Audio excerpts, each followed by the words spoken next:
Look at this single dot. It represents 1 week of your life. You get 4,160 of these if you live to 80. That's it. Right now, you aren't just spending time, you are trading your actual life. So I have to ask, if you died tomorrow, what would be your biggest regret? By the end of this video, you won't just see a calendar, you'll see a countdown. Let's find out why you are biologically wired to waste them. If you ask anyone how they are doing today, the default answer is, I'm so busy. We wear our exhaustion like a badge of honor. We are terrified of empty space.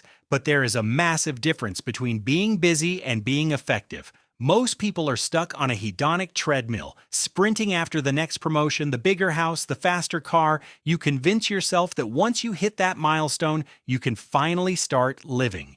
But the finish line is an illusion. It always moves. Psychologists call this destination addiction. It's the subconscious belief that happiness is in the next place, the next job, or with the next partner. Until you give up the idea that happiness is somewhere else, it will never be where you are right now. Consider Arthur. He spent 4 decades building a massive real estate empire in New York. Working 80-hour weeks, he missed every school play his kids had. He told himself he was sacrificing his present to secure their future. At 72, Arthur found himself sitting alone in a hospital wing he had personally donated $50 million to build. He had all the wealth a human could ever consume, but it couldn't buy back a single Tuesday afternoon from 1995. When a young intern asked him his greatest achievement, Arthur didn't point to the skyscrapers. His voice cracked as he said, "I spent my entire life building a ladder, only to realize when I got to the top that it was leaning against the wrong wall." Arthur's tragedy is the default setting of the modern world. We trade our vibrant, energetic years for a retirement that is never guaranteed. This brings us to Bronnie Ware, a palliative care nurse who spent years with patients in the final weeks of their lives. She found one glaring, universal truth. The number one regret of the dying was not about money or working harder. It was this: I wish I'd had the courage to live a life true to myself, not the life others expected of me. Why is living for ourselves so difficult? Because of the social mirror, we are evolutionarily wired to seek the approval of the tribe. Today, that survival mechanism tricks us into buying things we don't need, with money we don't have, just to impress people we don't even like. Every time you say yes to an obligation you secretly dread, you are letting someone else spend your life currency. But that isn't even the scariest part. The truth is, most of us have already spent 80% of our highest quality time with the people we love most, and we didn't even notice. In the next segment, we're going to calculate your exact time left and unlock the Essentialism Framework to take your life back. Stop just for a second. Take a deep breath. If you're watching this, you are alive. You have a pulse. But for how much longer? Let's do the terrifying math. If you're 30 years old right now and you're lucky enough to live to be 80, you have 50 years left. Sounds like a lot of time, doesn't it? But you will spend about 16 of those years sleeping. You will spend another 10 years working just to survive. You'll spend roughly 3 years eating and probably 4 or 5 years staring at screens and scrolling through feeds.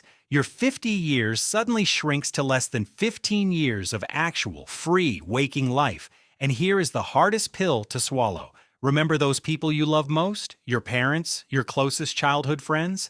Studies show that by the time you graduate high school and move out, you have already spent 90% of the in-person time you will ever spend with your parents. If you only see them for a few days during the holidays, you don't have 20 years left with them. You have maybe 40 visits left. This isn't meant to depress you. It is meant to wake you up. Once you realize time is your only truly non-renewable resource, you stop trading it for things that simply do not matter. To stop the leak, you need to adopt the Essentialism Framework. Step 1.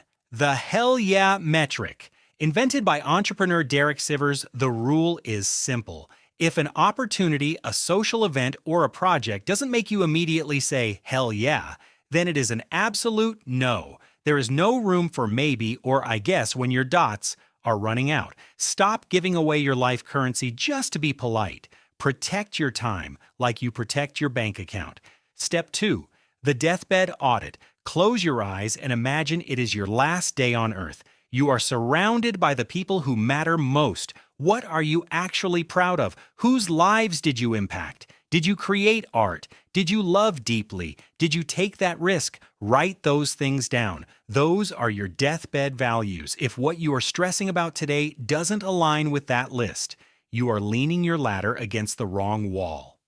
The ancient Stoic philosophers had a powerful practice for this called Memento Mori. It translates directly to remember that you must die.